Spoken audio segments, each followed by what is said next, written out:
Halo guys, jumpa lagi guys dengan channel saya ya.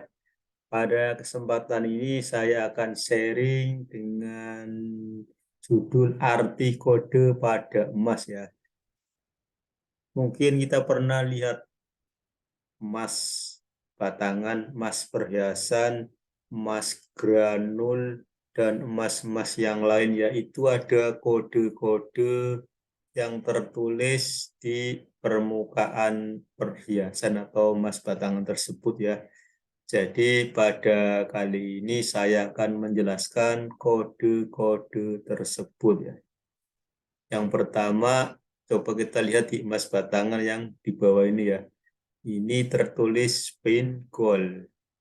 Ini 99,9, yang di sini 1 kilo. Terus yang paling atas ada kode logo LM ya.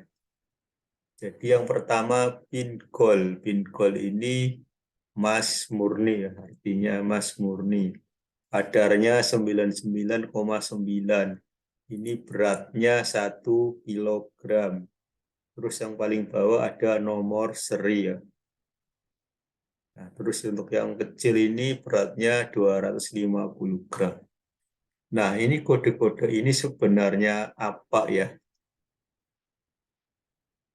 Mungkin kita merilis ke belakang, latar belakang dari adanya kode-kode ini adalah kode yang ditetapkan oleh Standar Nasional Indonesia, itu SNI ya, atau Standarisasi Nasional Indonesia. Ini di aturan ini SNI ada ketentuan ya. Ini SNI tahun 2020 ya. Penandaan barang-barang emas yang berbentuk batangan harus mencantumkan sekurang-kurangnya kadar, berat, dan identitas produsen pada produk.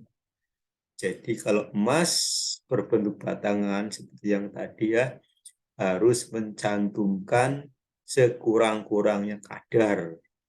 Kadar misalnya 999,9, berat misalnya 1 kilogram, 250 gram, 500 gram, dan sebagainya. Terus identitas produsen ya. Identitas produsen ini biasanya yang dicantumkan adalah logonya ya. Misalnya ada logo, kalau produsennya Antam ada tertulis LM ya. Terus ada logo misalnya UPS, misalnya ada logo HWT, ini identitas dari produsen ya. Dan harus dicantumkan pada produknya. Nah ini ya emas batangan ya, logo-logo ini kode ya, kode ada logo produsen ya. Ini harus dicantumkan di fisik barangnya ya, LM. Ini kadarnya 99,9.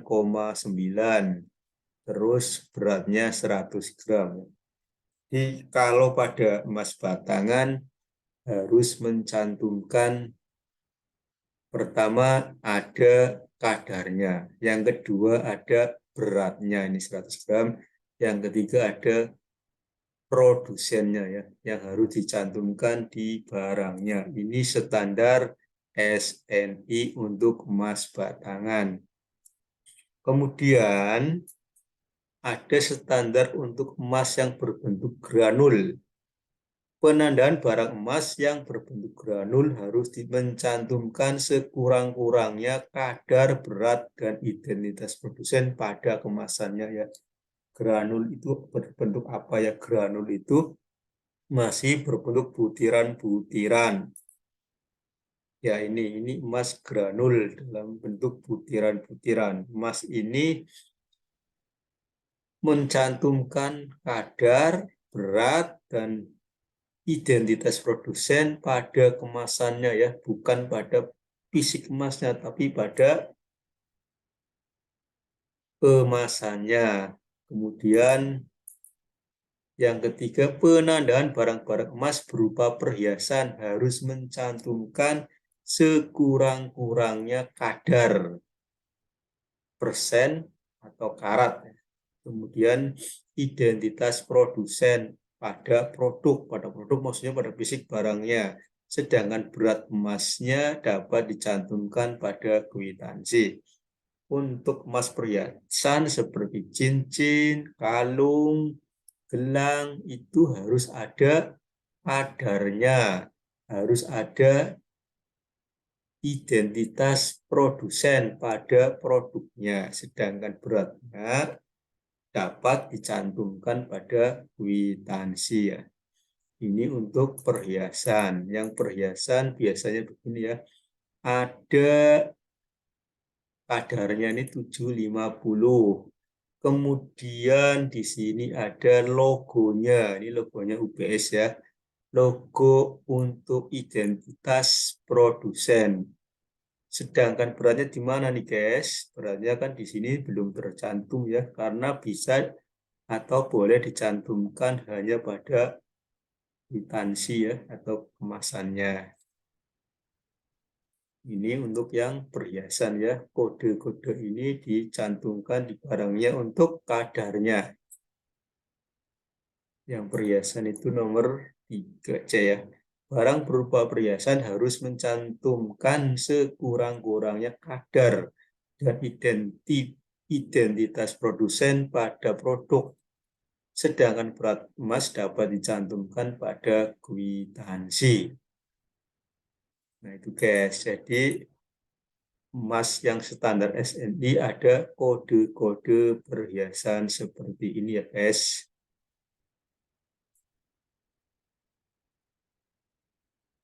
Ya, walaupun ada kode-kode tersebut, saya sarankan ya, apabila kita ingin membeli emas, jangan membeli emas itu terpaku pada kodenya saja ya.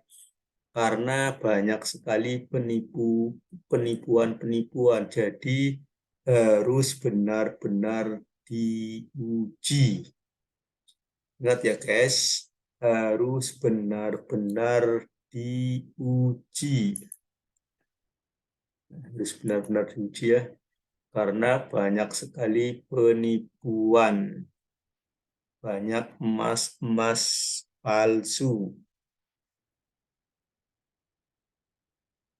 Kita lanjut guys. Nah, untuk menghitung harga jual emas, bagaimana caranya guys? Apabila kita mempunyai emas, mau menjual, bagaimana caranya? Ya, yang perlu kita ketahui, yang kita dapat memanfaatkan kode-kode tersebut. Ya, ini ada kode 700. 700 ini artinya mengandung emasnya kan 70% emas murninya, dan sisanya itu yang 30 adalah campurannya. Misalnya kode 750 artinya memiliki kadar sebesar 75% emas murninya dan campurannya 25%. Apabila kita ingin menjual, kita tinggal mengalihkan 75% kali harga pasar. Kemudian yang 700 tinggal mengalihkan 70 kali harga pasar ya guys. Yang kode 833 tinggal mengalihkan 83% kali harga pasar. Nah, ini harga untuk menawarkan guys. Dan kadang-kadang ada tawar-menawar dengan pembelinya ya. Nanti misalnya pembelinya menawar 73% atau 72% ya. Tapi kita menawarkan pertama kalinya adalah 75% kali harga pasarnya. Yang ini yang 700, 70% kali harga pasarnya. Nanti tergantung dealnya berapa ya guys. Misalnya pembeli menawar 72%, penjual menawarkan 75%, nanti mungkin akan ketemu atau titik temunya bisa di 73 atau 74% dari harga pasar ya guys. Nah, kemudian harga pasarnya diperoleh dari mana? Harga pasar bisa diperoleh dari websitenya goldpress.org ini ya guys.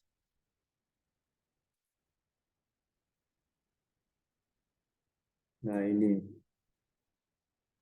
goldpress.org, di sini ada harga pasarnya 946.500 ya. Nanti kalau emasnya 700 tinggal dikalikan 70% kali 946.500. Kalau emasnya 75%, tinggal mengalikan 75% kali 946,5% ya guys. Jadi manfaat dari kode-kode tersebut dapat digunakan sebagai acuan untuk menjualnya guys. Begitu ya guys. Mungkin hanya segini yang bisa saya share. Dan minta tolong di subscribe ya untuk perkembangan channel ini ya guys. Semoga bisa bermanfaat dan bernilai ibadah. Terima kasih ya guys.